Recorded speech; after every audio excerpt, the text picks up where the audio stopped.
Общинските координатори на Атака в Шуменска област подадоха колективна оставка. Днес е ден за равносметка, такъв прецедент за подаване колективно всички оставка. За да ги подкрепят, присъстваха и бивши вече представители на ръководствата на Атака в Русе, Ямбол и Габрово. Искам да ги поздравя за мъжеството, с което го направиха. Защото са малко такива,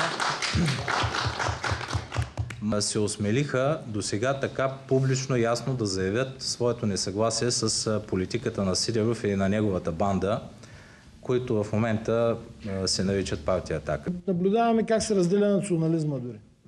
Ето, един митинг в Пловдив, другия в София. Така е паднала България по турско росто. Нищо хубаво не очаква, щом се разделяме. Против смяната на Румен Русев като областен председател се обявиха участниците в срещата. На негово място от месец е доцент Веселин Панайотов, който те нарекоха парашутист и разкриха, че той дори не членува в Атака. Той контактува с нас чрез мобилни съобщения, а не в пряк разговор, коментираха възмутените. Общинските координатори искат незабавно Волен Сидеров да се оттегли като лидер на партията. Той извърши предателство с безусловната си подкрепа на ГЕРБ, категорични са патриотите. Това е подигравка за нас, разбирате ли? Казвам го с мъка, защото това, което ние сме дали, не знам той дали е дал нещо. Най-вероятно е дал, но не той, което ние сме дали. Той повече е вземал. Не мога в световната история да кажа и да покажа и да си спомня за такъв случай, какъвто ни изигра господин Сидеров.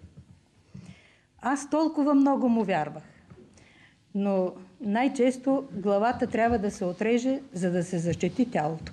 Омерзен съм от това, което стана. С този костюм влязах в политическа партия Атака и с него си излизам. Ако не подаде оставка Сидеров, ще напуснем окончателно организацията, заявиха лицата на сборовите по места, а зад гърба им, както стана ясно, стоят и всички членове на Атака в региона.